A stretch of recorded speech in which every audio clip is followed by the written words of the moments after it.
இப்போ இந்த வீடியோவில் நம்ம எந்த மேட்சை பற்றி பார்க்க போகிறோம்னு பார்த்தீங்கன்னா Australia versus India third test மேட்சோட dream eleven team and dream eleven preview தான் பார்க்க போகிறோம். இந்த மேட்ச் வந்து எங்கே நடக்க போகுதுன்னு பார்த்தோம்னா சிட்னியில் இருக்கிற சிட்னி கிரிக்கெட் கிரவுண்டில் தான் இந்த மேட்ச் வந்து நடக்க போகுது. அடுத்து இந்த மேட்சோட பிச் ரிப்போர்ட் பற்றி பார்ப்போம். இப்போ இந்த மேட்சோட பிச் ரிப்போர்ட் பற்றி பார்த்தோம்னா பிச்சை பொறுத்த வரைக்கும் நியூட்ரலாக இருக்கும். அதே சமயம் இங்கே பேட்ஸ்மேனுக்கு ஒரு நல்ல அட்வான்டேஜ் வந்து பார்த்தீங்கன்னா கிடைக்கும். இன்னும் கொஞ்சம் டீப்பாக இந்த பிச் ரிப்போர்ட் பற்றி பார்ப்போம். ஸோ சிட்னின்னு எடுத்துக்கிட்டாவே கிட்டத்தட்ட நியூட்ரலாக தான் இருக்கும். பட் அந்த அட்வான்டேஜ் வந்து பார்த்தீங்கன்னா கண்டிப்பாக பேட்ஸ்மேனுக்காக தான் வந்து பார்த்தீங்கன்னா இருக்கும். So at the same time பேசஸை பொறுத்த வரைக்கும் கண்டிப்பாக அவங்க எபிலிட்டி தான் வந்து பார்த்தீங்கன்னா இங்கே வரும் அப்படின்ற மாதிரி சொல்லலாம். ஏன்னா இங்கே வந்து பெரிய அளவில் வந்து பார்த்தீங்கன்னா எக்ஸ்ட்ரா பவுன்ஸ் ஸோ அப்படிலாம் எதுவுமே சொல்ல முடியாது. ஸோ எந்த அளவுக்கு வந்து பார்த்தீங்கன்னா அவங்க ஷோல்டர்ஸ் யூஸ் பண்ணுறாங்களோ ஸோ அந்த அளவுக்கு தான் வந்து பார்த்தீங்கன்னா பால் வந்து கேரி ஆகும். எஸ், அதனால தான் வந்து பார்த்தீங்கன்னா இது வந்து ஒரு நியூட்ரலான ஒரு ட்ராக் அப்படின்ற மாதிரி சொல்கிறேன். ஸோ ஸ்பின்னர்ஸ்னு எடுத்துக்கிட்டோம்னா ஸோ டே 3 அல்லது வந்து பார்த்தீங்கன்னா டே 3 பாதியிலிருந்து வந்து பார்த்தீங்கன்னா ஸ்பின்னர்ஸ்க்கு டேர்ன் இருக்கும் அப்படின்ற மாதிரி வந்து பார்த்தீங்கன்னா சொல்கிறாங்க. பட் மோர் ஓவர் வந்து பார்த்தீங்கன்னா சீமஸ் ஸ்பின்னர்ஸோட கண்டிப்பாக இங்கே பேட்ஸ்மேன்ஸோட அட்வான்டேஜ் வந்து பார்த்தீங்கன்னா கண்டிப்பாக ரொம்பவே அதிகமாக இருக்கும். மேபி இயர்லியராக பால் வந்து ஓரளவுக்கு நியூவாக இருக்கக்குள்ளே இயர்லியராக விக்கெட்ஸ் எடுக்க ட்ரை பண்ணணும். அப்படி இல்லைனா கண்டிப்பாக ஒரு பெரிய ஸ்கோர் போனாலுமே ஆச்சரியப்படுறதுக்கு ஒன்றும் இல்லை அப்படின்ற மாதிரி தான் வந்து பார்த்தீங்கன்னா சொல்லணும். ஏன்னா சிட்னியை பொறுத்த வரைக்கும் ட்ரெடிஷ்னலாகவே வந்து பார்த்தீங்கன்னா கண்டிப்பாக ஒரு நல்ல ஒரு பேட்டிங் சர்ஃபேஸாக தான் இருந்திருக்கு. ஃபர்ஸ்ட் ஆஃப் ஆல்லாம் வந்து பார்த்தீங்கன்னா வந்து ஸ்பின்னர்ஸ்க்கு பெரிய அளவில் இருக்காது. பட் ரீசன்ட் பாஸ்ட்டில் வந்து பார்த்தீங்கன்னா ஸ்பின்னர்ஸ்க்கு இங்கே நல்லாவே வந்து பார்த்தீங்கன்னா ஒரு ரெகக்னேஷன் இருக்குது அப்படின்னு சொல்லலாம். ஸோ அதனால தான் சொல்கிறேன் டே 3லேருந்து ஸ்பின்னர்ஸுக்கு கண்டிப்பாக பால் திரும்பும். அதில் வந்து பார்த்தீங்கன்னா நேத்தன் லைனாக இருக்கட்டும், ரவி அஸ்வினாக இருக்கட்டும், ஸோ இவங்க ரெண்டு பேருமே வந்து பார்த்தீங்கன்னா உள்ளே கொண்டு வராதிங்க. ஏன்னா அவங்க ரெண்டு பேருக்குமே எந்த வகையான ஒரு ட்ராக்காக இருந்தாலுமே அவங்களாம் வந்து பார்த்தீங்கன்னா விக்கெட் டேக்கர். ஸோ இதை நான் எப்பயுமே சொல்கிறேன்.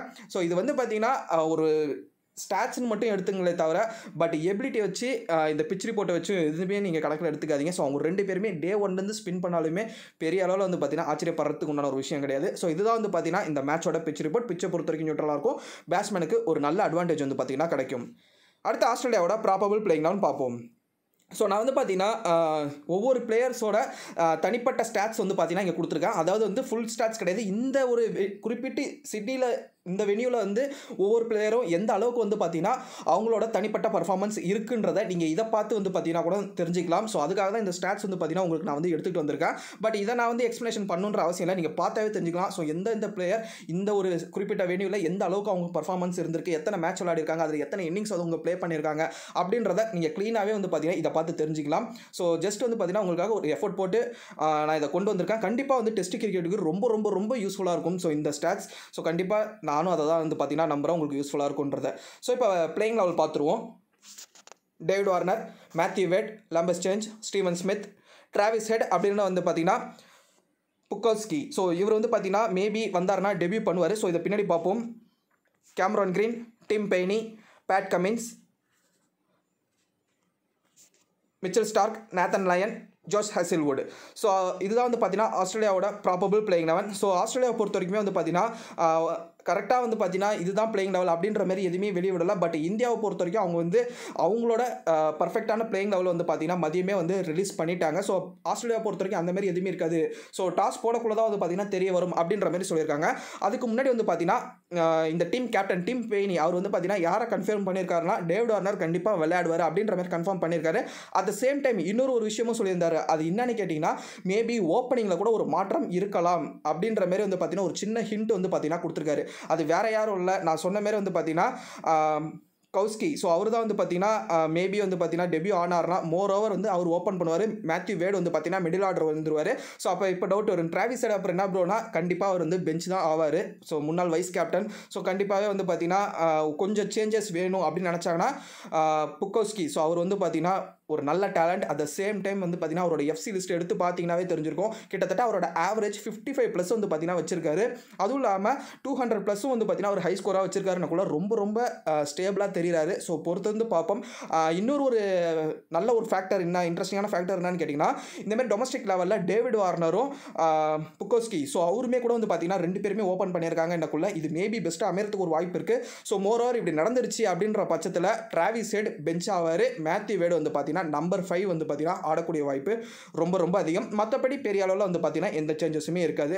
ஸோ நீங்கள் நோட் பண்ண வேண்டிய ஒரு விஷயம் என்னன்னு கேட்டிங்கன்னா புக்கோஸ்கி. ஸோ அவரை நீங்கள் நல்லா நோட் பண்ணி வச்சிங்க. அவர் மேபி பிளேயிங் லெவலில் விளையாண்டாருன்னா அவரை நீங்கள் கேப்டனாக கூட வந்து பார்த்தீங்கன்னா உங்களோட கிராண்ட் லீக் டீமில் ட்ரை பண்ணலாம். ஏன்னா அவரோட ஃபர்ஸ்ட் கிளாஸ் கேரியர் வந்து அந்த ஸ்டாட்ஸ் வந்து பார்த்தீங்கன்னா அந்த அளவுக்கு வந்து பார்த்தீங்கன்னா சூப்பராக இருக்குது அப்படின்ற மாதிரி சொல்லலாம். ஏன்னா 55+ ஆவரேஜ்ன்றது சும்மா கிடையாது. எக்ஸாம்பிள் சொல்லணும்னா நம்ம டீமில் இருக்கிற சுப்மன் கில் நீங்கள் அவரோட கூட கம்பேர் பண்ணலாம். ஸோ அவரோட ஃபர்ஸ்ட் கிளாஸ் கேரியர் எடுத்து பார்த்தீங்கன்னா கூட கிட்ட கிட்டத்தட்ட அந்த அளவுக்கு தான் ரீச் இருக்கும். ஸோ அதுக்கேற்ற மாரி அவருமே ப்ளே பண்ணிக்கிட்டு இருக்காரு. மேபி இவருமே வந்து பார்த்தீங்கன்னா அந்தமாரி நல்ல ஒரு கேம் ப்ளே டிஸ்பிளே பண்ணுறதுக்குள்ள ஒரு வாய்ப்பு வந்து பார்த்தீங்கன்னா ரொம்பவே அதிகம். ஸோ மறக்காமல் அவரை ட்ரை பண்ணி பாருங்கள். அடுத்து இந்தியாவோட பிளேயிங் லெவல் பார்த்துருவோம். ஏன்னா இது ப்ராபபிள் கிடையாது. ஸோ இந்தியாவை பொறுத்த வரைக்கும் அங்கே அஃபிஷியலான பிளேயிங் லெவல் வந்து பார்த்தீங்கன்னா மதியமே வந்து ரிலீஸ் பண்ணிட்டாங்க. பிசிசிஐ பொறுத்த வரைக்குமே ரோஹித் சர்மா, சுப்மன் கில், புஜாரா, ரஹானே, ரிஷப் பண்ட், விஹாரி, ஜடேஜா, அஸ்வின், பும்ரா, சைனி, சிராஜ். ஸோ இதுதான் வந்து பார்த்தீங்கன்னா இந்தியாவோட பிளேயிங் லெவல். ஸோ இந்தியாவுக்கும் வந்து பார்த்தீங்கன்னா நான் வந்து அதேமாரி ஸ்டாட்ஸ் வந்து பார்த்தீங்கன்னா ப்ரொவைட் பண்ணியிருக்கேன். ஸோ குறிப்பிட்டு இந்த சிட்னி ட்ராக்ல யார் எப்படி பர்ஃபார்ம் பண்ணியிருக்காங்க அப்படின்றது வந்து பார்த்தீங்கன்னா நீங்கள் இதை பார்த்தே கூட வந்து பார்த்தீங்கன்னா தெரிஞ்சுக்கலாம். ஸோ உங்களுக்கு இதுவுமே ரொம்ப ரொம்ப யூஸ்ஃபுல்லாக இருக்கும். ஸோ மோரோவர் வந்து பார்த்தீங்கன்னா இதுதான் வந்து பிளேயிங் லெவல். ஸோ இது மாற்றுறதுக்குலாம் வாய்ப்பே கிடையாது. ஏன்னா அஃபிஷியல் பிளேயிங் லெவல்ன்றதுனால பெரிய அளவில் எதுவுமே இருக்காது. ஸோ இங்கே மேபி யார் இம்ப்ரெசிவாக இருக்கான்னு கேட்டிங்கன்னா நவதீப் சைனி. ஸோ டெபியூ ஆகுறாரு. ஸோ கண்டிப்பாகவே அவரோட பேஸுக்கு கண்டிப்பாக என்ன கேட்டிங்கன்னா ஒயிட் பால் கிரிக்கெட்டை விட இந்த ரெட் பால் கிரிக்கெட் பெட்டராக வந்து பார்த்தீங்கன்னா இருக்கும். அதுவும் இல்லாமல் நான் முன்ன சொன்ன மாதிரி தான் இவரோட ஃபஸ்ட் கிளாஸ் கரியர் அப்படின்னு எடுத்து பார்த்தீங்கன்னா டொமஸ்டிக்கில் நல்ல ரெக்கார்டு வந்து பார்த்தீங்கன்னா ஒயிட் பால் கிரிக்கெட்டில் வச்சிருக்காரு. ஸோ பொறுத்து வந்து பார்ப்போம் எந்த அளவுக்கு அவர் இம்ப்ரெசிவாக இருக்காருன்னு. பட் என்னோட ஒரு தனிப்பட்ட ஒப்பீனியன் என்னன்னு கேட்டிங்கன்னா நவதீப் சைனியோட பேஸாக இருக்கட்டும், ஸோ அவரோட ஹைட்டாக இருக்கட்டும், ஸோ இது எல்லாமே வந்து பார்த்தீங்கன்னா மோர் ஓவர் அவர் வந்து ஒயிட் பாலை விட ரெட் பால் கிரிக்கெட்டுக்கு ஒரு பெட்டரான ஒரு பிளேயராக இருப்பாருன்றது என்னோட ஒரு தனிப்பட்ட கருத்து அப்படின்னு கூட வந்து பார்த்தீங்கன்னா நீங்கள் சொல்லலாம். அடுத்து இந்த கிரவுண்டோட ஸ்டாட்ஸ் பற்றி பார்ப்போம். ஆவரேஜ் ஃபர்ஸ்ட் இன்னிங் ஸ்கோர் வந்து பார்த்தீங்கன்னா 324, ஆவரேஜ் செகண்ட் இன்னிங் ஸ்கோர் வந்து பார்த்தீங்கன்னா 307. அடுத்து captain and vice captain choices பார்ப்போம். Steve Smith, Rahane, Labuschagne, Pujara, David Warner, Pat Cummins, Ravindra Jadeja. So இவங்க எல்லாருமே வந்து பார்த்தீங்கன்னா உங்கள் டீமுக்கு நீங்கள் வந்து கேப்டன் அண்ட் வைஸ் கேப்டன் சாய்ஸாக நீங்கள் வந்து பார்த்தீங்கன்னா சூஸ் பண்ணிக்கலாம். அடுத்து ட்ரீம் லெவல் வந்து பார்த்தீங்கன்னா நான் வந்து உங்களுக்கு ஒரு டீம் சஜஸ்ட் பண்ணுறேன். விக்கெட் கீப்பர் ஆப்ஷனில் ரிஷப் பண்ட். ஒரு டிஃபால்ட்டான ஒரு ஆப்ஷனாக கேட்டிங்கன்னா நான் வந்து டிஃபால்ட்டான ஒரு ஆப்ஷன் அப்படின்னு சொல்ல மாட்டேன். ரிஷப் பண்ட்டை பொறுத்த வரைக்கும் இது வந்து என்னோட ஒரு தனிப்பட்ட ஒப்பீனியன். மேபி இங்கே வந்து பார்த்தீங்கன்னா இன்னொரு விக்கெட் கீப்பர் வந்து பார்த்தீங்கன்னா இருக்காரு டிம் பெய்னி. அவரை நாங்கள் வந்து எடுக்கலாமா வேண்டாமா ப்ரோன்னா நான் வந்து உங்களோட சாய்ஸ் அப்படின்ற மாதிரி தான் சொல்லுவேன். ஸோ என்னோட சாய்ஸ் வந்து பார்த்தீங்கன்னா ரிஷப் பண்டோட தான் போகிறேன். இதுக்கு வந்து எந்த ரீசனுமே கிடையாது. நீங்கள் வந்து 2 விக்கெட் கீப்பருமே வச்சு போகலாமான்னு கேட்டிங்கன்னா அது வந்து உங்கள் சாய்ஸ் தான். என்ன கேட்டிங்கன்னா நீங்கள் மேபி கிராண்ட் லீகை ட்ரை பண்ணி பாருங்கள். ஸோ ஷார்ட் லீகை பொறுத்த வரைக்கும் 2 விக்கெட் கீப்பர் அவசியமாக. ஏன்னா வந்து பார்த்தீங்கன்னா இங்கே பெஸ்ட்டான batsmen, allrounders, at the same time பவுலர்ஸ்லாம் இருக்காங்க. நீங்கள் டிம் பெய்னிக்கு அந்த அளவுக்கு முக்கியத்துவம் கொடுத்து எடுப்பீங்களா? ஸோ அப்படின்றது எனக்கு தெரியல. மேபி அதுக்கு ரிஷப் பண்ட்டும் வந்து பார்த்தீங்கன்னா நான் வந்து அந்தமாரி சொல்ல மாட்டேன். எனக்கு வந்து பார்த்தீங்கன்னா நான் வந்து என்ன சொல்ல வரேன்னா ஜஸ்ட் வந்து ஒரு கீப்பரோட போகிறது பெட்டராக இருக்கும். மேபி நீங்கள் வந்து இவங்க 2 பேரில் யாராவது ஒருத்தவங்க விட்டால் கூட அவங்களுக்கு பதிலாக நீங்கள் ஏதோ ஒரு நல்ல பிளேயர் தான் வந்து பார்த்தீங்கன்னா செலக்ட் பண்ண போகிறீங்க. ஸோ இது வந்து உங்களோட ஒரு சாய்ஸ் தான் நான் சொல்லுவேன். பட் என்னோட ஒரு சாய்ஸ் நான் வந்து பார்த்தீங்கன்னா டிம் பெய்னி எடுக்கல, நான் வந்து ரிஷப் பண்டோட போகிறேன்.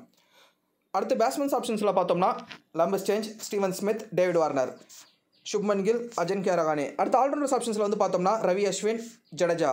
அடுத்து பவுலர்ஸ் ஆப்ஷன்ஸில் பார்த்தோம்னா Pat Cummins, Nathan line, Bumrah. So இந்த டீமுக்கு வந்து பார்த்தீங்கன்னா நான் வந்து லம்பஸ்சேஞ்சை கேப்டனாகவும் ஜடேஜாவை வைஸ் கேப்டனாகவும் வச்சிருக்கிறேன். ஸோ லம்பஸ்சேஞ்சை கேப்டனாக கொடுத்த ரீசன் மோரோவர் வந்து பார்த்தீங்கன்னா நான் வந்து பெரிய அளவில் ரீசன்ஸ் கொடுக்க வேணாம்னு நினைக்கிறேன். மேபி ஒரு சின்ன இது வந்து நான் கொடுக்குறேன். ஏன்னா புதுசாக பார்க்குறவங்களுக்கு மேபி வந்து பார்த்தீங்கன்னா யூஸ்ஃபுல்லாக இருக்கும். நீங்கள் என்னோட பழைய வியூவர்ஸாக அப்படி இருந்தீங்கன்னா உங்களுக்கே தெரிஞ்சுக்கும். நான் எப்பயுமே ஹையராக ரேட் பண்ணி பேசக்கூடிய ஒரு பிளேயர் வந்து பார்த்தீங்கன்னா லம்பஸ்சேஞ்ச். ஸோ இங்கே வந்து வார்னராக இருக்கட்டும், ஸ்டீவன் ஸ்மித்தாக இருக்கட்டும், ஸோ இவங்க 2 பேருக்குமே கேப்டன் சாய்ஸ் கொடுக்காம ஏன் ப்ரோ நீங்கள் வந்து லம்பஸ்சேஞ்சுக்கு கொடுத்துருக்கீங்க அப்படின்ற ஒரு கேள்வி உங்களுக்கு வந்திருக்கும். ஸோ நான் பார்த்தது வந்து பார்த்தீங்கன்னா எஸ் அஃப்கோர்ஸ் வந்து பார்த்தீங்கன்னா ஸ்மித்தாக இருக்கட்டும், வார்னராக இருக்கட்டும் தி பெஸ்ட்டான ஒரு பிளேயர்ஸ் தான்.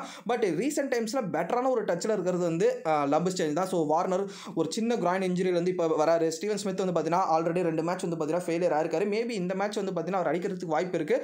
பட் இருந்தாலும் நான் வந்து பார்த்தீங்கன்னா ஒரு டீம் தான் ப்ரொவைட் பண்ணுறேன்னுக்குள்ள நான் வந்து பெஸ்ட்டாக கொடுக்கணும். அட் த சேம் டைம் வந்து பார்த்தீங்கன்னா ஃபர்ஸ்ட் ஆஃப் ஆல் என்னோட சாய்ஸ் வந்து பார்த்தீங்கன்னா ஸ்டீவன் ஸ்மித்தாக தான் இருந்தார். பட் இருந்தாலும் நான் ஒரு டீம் தான் ப்ரொவைட் பண்ணுறேன்னுக்குள்ள இப்போதைக்கு தி பெஸ்ட்டான ஃபார்மில் இருக்குது, நல்ல டச்சில் இருக்கிறது வந்து பார்த்தீங்கன்னா டெஸ்ட் கிரிக்கெட்டில் ஆஸ்திரேலியாவுக்கு ஃபர்ஸ்ட் ஆஃப் ஆல் ஸ்மித்தை விட வந்து பார்த்தீங்கன்னா நான் வந்து லம்பஸ்சேஞ்ச் அப்படின்ற மாதிரி தான் சொல்லுவேன். ஸோ அதனால தான் என்னோட கேப்டன் சாய்ஸும் வந்து பார்த்தீங்கன்னா லம்பஸ்சேஞ்சாக இருந்தார். இன்ஃபேக்ட் சொல்லணும்னா நான் வந்து இதுக்கு முன்னாடி நடந்த 2 மேட்ச்லையுமே நான் லம்பஸ்சேஞ்சை ஒரு டீமில் கேப்டனாக தான் கொடுத்துருந்தேன், ஒரு டீமில் வைஸ் கேப்டனாக கொடுத்துருந்தேன். ஸோ அதுலேருந்தே தெரிஞ்சிருக்கேன் நான் எப்பயுமே வந்து பார்த்தீங்கன்னா ப்ரிஃபர் பண்ணக்கூடிய ஒரு பிளேயர் டெஸ்ட் கிரிக்கெட்டில் அதுவும் ஆஸ்திரேலியன் சைட்லன்னா லம்பஸ்சேஞ்ச் தான். ஸோ ஃபர்ஸ்ட் ஆஃப் ஆல் நான் வந்து ஸ்டீவ் ஸ்மித் அவருக்கு அடுத்து தான் வந்து பார்த்தீங்கன்னா சொல்லுவேன், கரண்ட் ஃபார்மை வச்சு நான் சொல்கிறது. ஸோ அதனால தான் நான் வந்து அவர் கேப்டன் சாய்ஸ் கொடுத்துருக்கேன். ஸோ வைஸ் கேப்டனாக வந்து பார்த்தீங்கன்னா ரவீந்திர ஜடேஜா. ஸோ ஜடேஜாவை பொறுத்த வரைக்குமே வந்து பார்த்தீங்கன்னா with the ball with the bat ரெண்டுத்துலையுமே வந்து பார்த்தீங்கன்னா இப்போ ரீசெண்ட் டைம்ஸில் ஒயிட் பாலாக இருக்கட்டும் ரெட் பாலாக இருக்கட்டும் ரெண்டுத்துலையுமே வந்து பார்த்தீங்கன்னா அவர் வந்து ரொம்ப சூப்பரான பர்ஃபார்மன்ஸ் வந்து பார்த்தீங்கன்னா கொடுத்துக்கிட்டு இருக்காரு. ஸோ அதுதான் ரீசன், மற்றபடி எதுவுமே இல்லை. அட் சேம் டைம் ரிஷப் பண்ட்டை நான் வந்து பிக் பண்ணதுக்கு இன்னொரு ரீசனுமே வந்து பார்த்தீங்கன்னா இருக்குது. மேபி இந்தியாவுக்கு 2 பேட்டிங் கூட வந்து பார்த்தீங்கன்னா கிடைக்கிறதுக்கு ஒரு வாய்ப்பு இருக்குது. அது மேபி ரிஷப் பண்ட்டுக்கு ஒரு பெரிய ப்ளஸ்ஸாகவும் அமையும். ஸோ இதுவுமே கூட வந்து பார்த்தீங்கன்னா ரீசன் நான் வந்து விக்கெட் கீப்பர் ஆப்ஷனில் ரிஷப் பண்ட் எடுத்தது. ஸோ மோரோவர் வந்து பார்த்தீங்கன்னா பெரிய அளவில் எக்ஸ்ப்ளனேஷன் தேவையில்லை அப்படின்னு தான் நான் வந்து நினைக்கிறேன். ஏன்னா உங்களுக்கே தெரிஞ்சிருக்கும், ஏன்னா 2 மேட்ச் வந்து பார்த்தீங்கன்னா பார்த்துருக்கீங்க எந்த அளவுக்கு வந்து பர்ஃபார்மன்ஸ் இருக்கும். அது மட்டும் இல்லாமல் நான் வந்து பார்த்தீங்கன்னா உங்களுக்கு நியூஸஸ் இது பண்ணக்குள்ளே ஸோ அதில் நான் வந்து இவங்க குறிப்பிட்டு இந்த ஒரு வென்யூவில் எந்த அளவுக்கு ஒவ்வொரு பிளேயரும் அவங்க பர்ஃபார்மன்ஸாக கொடுத்துருக்காங்க அப்படின்றது. இதில் இன்னொரு ஒரு முக்கியமான விஷயம் இருக்குது. ஸோ பவுலர்ஸை நான் வந்து பெரிய அளவில் வந்து பார்த்தீங்கன்னா எடுக்கல. நான் வந்து ஸ்டார்க்கை வந்து பார்த்தீங்கன்னா விட்டுட்டேன். So at the same time Hazlewood, so இவங்க எல்லாருமே விட்டுட்டேன். ஸோ அவங்களுக்கு பதிலாக வந்து பார்த்தீங்கன்னா நான் வந்து பேட்ஸ்மேனுக்கு போயிருக்கேன். ஏன்னா சிட்னி ட்ரெடிஷ்னலாகவே வந்து பார்த்தீங்கன்னா பேட்டிங்க்கு ரொம்ப ரொம்ப சூப்பராக இருக்கும். நான் வந்து பிச் ரிப்போர்ட்லேயே சொன்னது தான். அட் த சேம் டைம் ஸ்பின்னர்ஸ்க்கு டே 3 ஆர் வந்து டே 3 பாதியிலேருந்து வந்து பார்த்தீங்கன்னா ஸ்பின்னர்ஸ்க்கும் சப்போர்ட் இருக்குன்றதுனால எஸ் அஃப்கோர்ஸ் நான் வந்து நேத்தன் லைன் அதுக்கு தான் போயிருக்கேன். ஏன்னா நான் அதுக்கு முன்னாடி வந்து ஆக்சுவலாக மிச்சல் ஸ்டார்க் தான் ப்ரிஃபர் பண்ணியிருந்தேன். பட் இருந்தாலுமே வந்து பார்த்தீங்கன்னா டேவிட் வார்னர் டீமுக்குள்ளே வைக்கணும் அப்படின்றது ஒரு காரணத்தால் தான் நான் வந்து பார்த்தீங்கன்னா ஸ்டார்க்கை தூக்கி வெளியே வச்சுட்டு நேத்தன் லைனை அதுக்காக மட்டும் தான் எடுக்கணும் இல்லை, என்னோட ஒரு பர்சனல் ப்ரிஃபரன்ஸாகவும் நான் வந்து எப்பயுமே நேத்தன் லைனை சொல்லுவேன். அது என்னோட வீடியோ நீங்கள் ரெகுலராக பார்த்தீங்கன்னாவே தெரிஞ்சிருக்கும். ஸோ ரொம்ப ரொம்ப டீசெண்டான பர்ஃபார்மன்ஸ் கொடுக்கக்கூடிய ஒரு பிளேயர் நேத்தன் லைன். அதுவும் இல்லாமல் நான் சொல்கிற மாதிரி ரொம்ப லாங் ஸ்பெல் வந்து பார்த்தீங்கன்னா போட்டுக்கிட்டு இருப்பார். மேபி அவர் அட்டாக் பண்ண போய் கூட வந்து பார்த்தீங்கன்னா பேட்ஸ்மேன்ஸ் அவுட் ஆகிறதுக்கு வாய்ப்பு இருக்குது. ஸோ அதனால் பாயிண்ட்ஸ் கிடைக்கிறதுக்கு நல்ல வாய்ப்பு. அது மட்டும் இல்லாமல் பெரிய அளவில் வந்து பார்த்தீங்கன்னா நேத்தன் லைனை நிறையா பேர் பிக் பண்ண மாட்டாங்க. மேபி உங்கள் டீமில் இருந்தாருன்னா மேபி பெஸ்ட்டாக அமையறதுக்குன்னு ஒரு வாய்ப்பும் கூட வந்து பார்த்தீங்கன்னா இருக்கும். நான் ஃபஸ்ட்டு இன்ஃபேக்ட் சொல்லணும்னா ஃபஸ்ட்டு மேட்ச்சில் நான் அவரை ஒரு டீமில் கேப்டனாக வச்சிருந்தேன். பட் அன்ஃபார்ச்சுனேட்டாக அந்த மேட்ச் வந்து பார்த்தீங்கன்னா அவர்கிட்ட வந்து பெரிய பர்ஃபார்மன்ஸ் வந்து பார்த்தீங்கன்னா இல்லை. அதுக்கு காரணம் வந்து moreover Pat Cummins and ஹசில்வுட்டே வந்து பார்த்தீங்கன்னா மேட்ச்சை முடிச்சிட்டாங்கன்னு. ஸோ அவருக்கு வந்து ஸ்பெல்லே வரல கிட்டத்தட்ட செகண்ட் இன்னிங்ஸில். ஸோ அதுதான் வந்து பார்த்தீங்கன்னா ரீசன். அது எல்லா மேட்சுமே அதே மாதிரியே இருக்காது.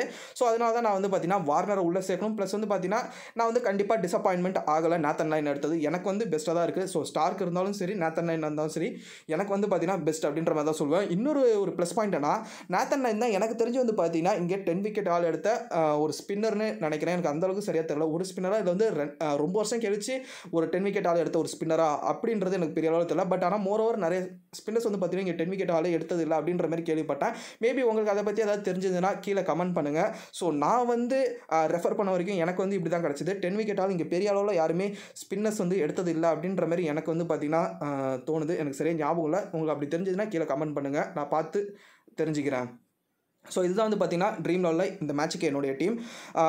ஸோ மறுபடியும் சொல்கிறேன், கேப்டன் சாய்ஸை பொறுத்த வரைக்கும் நீங்கள் ஸ்மித்துக்கும் போகலாம், டேவிட் வார்னருக்கும் போகலாம். இது லபஸ் சேஞ்சுன்றது என்னோட ஒரு சாய்ஸ் தான். அது ஏன்னு நான் வந்து பார்த்தீங்கன்னா ரீசன் வந்து பார்த்து சொல்லிட்டேன். நான் உங்களுக்கு ஒரு டீம் தான் சஜஸ்ட் பண்ணுறேன்னக்குள்ள பெட்டரான டச்சில் இருக்க பேட்ஸ்மேன்ஸை கொடுக்கணும்னு நினச்சேன். ஸோ அதனாலையும் லபஸ் சேஞ்சை நான் வந்து பார்த்தீங்கன்னா இங்கே வந்து கொடுத்துருந்தேன். ஸோ அடுத்து வந்து பார்த்தீங்கன்னா இங்கே ரோஹித் சர்மா, எஸ் அதுக்கப்புறம் கண்டிப்பாக கமெண்ட்ஸில் கேட்பீங்க, நான் இங்கே கிளாரிஃபை பண்ணிடுறேன். ஏன் ப்ரோ ரோஹித் சர்மாவை எடுக்கல அப்படின்னு நீங்கள் கேட்கலாம். வேணும்னா கண்டிப்பாக நீங்கள் தாராளமாக அவரை நீங்கள் பிக் பண்ணிக்கலாம். ஸோ வேறு எதுவுமே எனக்கு சொல்ல முடியல. ஏன்னா இங்கே நிறைய பெட்டரான பிளேயர்ஸ் இருக்காங்கன்றதுனால கண்டிப்பாக நீங்கள் 2-3 நல்ல பிளேயரை வெளியே எடுத்து வச்சு தான் ஆகணும், வேறு வழி இல்லை. ஏன்னா இங்கே நல்லா எல்லாருமே கிட்டத்தட்ட ஓரளவுக்கு டீசெண்டாக கன்சிஸ்டன்சியாக பர்ஃபார்ம் பண்ணிட்டு இருக்கக்கூடிய பிளேயர் தான். மேபி ஒரு ரஹானேக்கு பதிலாக கூட நீங்கள் வந்து பார்த்தீங்கன்னா ரோஹித் சர்மாவை ஆட் பண்ணிக்கலாம். ஸோ அது வந்து உங்களோட ஒரு விருப்பம் அப்படின்ற மாதிரி தான் சொல்லுவேன். ஸோ இந்த டீம்ன்றது என்னோட ஒரு பர்சனல் சாய்ஸ் தான், மற்றபடி வந்து பார்த்தீங்கன்னா எதுவுமே இல்லை. ஸோ இதான் வந்து பார்த்தீங்கன்னா ட்ரீம் லெவலில் என்னோட டீம். உங்களுக்கு இந்த டீம் வந்து ஓகே நான் மட்டும் கொண்டு போங்க அப்படி இல்லைனா வேண்டாம், நான் சொன்ன நியூஸஸ் அண்ட் பிளேஸ் டீடைல்ஸை வச்சு நீங்களே ஒன்றா டீம் கிரியேட் பண்ணி கொண்டு போகிறது உங்களுக்கு வந்து ஒரு பெஸ்ட்டான ஒரு ஆப்ஷனாக இருக்கும். ஸோ இந்த டீமில் ஏதாவது சேஞ்சஸ் இருந்ததுனா நான் வந்து லாஸ்ட் மினிட் அப்படியே டெலிகிராம் சேனலில் ப்ரொவைட் பண்ணேன். என்னோட டெலிகிராம் சேனலோட லிங்க் வந்து பார்த்தீங்கன்னா கீழே டிஸ்கிரிப்ஷனில் கொடுத்துருக்கேன், மறக்காம கிளிக் பண்ணி ஃபாலோ பண்ணிங்க. ஸோ அவ்வளோதான் ஃப்ரெண்ட்ஸ் இந்த வீடியோ கண்டிப்பாக உங்களுக்கு யூஸ் வந்துருக்குன்னு நினைக்கிறேன். யூஸ் வந்துருந்துச்சுன்னா இந்த வீடியோக்கு ஒரு லைக் கொடுங்க, ஷேர் பண்ணுங்கள், மறக்காம சுந்தராடம் சேனலை சப்ஸ்கிரைப் பண்ணுறத கூட பக்கத்தில் இருக்க நோட்டிஃபிகேஷன் பெல் பட்டன் ப்ரெஸ் பண்ணுங்க. அப்படி நீங்கள் ப்ரெஸ் பண்ணி அங்கே 3 ஆப்ஷன் இருக்கும், அதில் ஆல்ன்ற ஆப்ஷன் நீங்கள் கிளிக் பண்ணிங்கன்னா நான் போடக்கூடிய வீடியோஸ் உங்களுக்கு நோட்டிஃபிகேஷனாக வந்துடும். Okay, bye friends.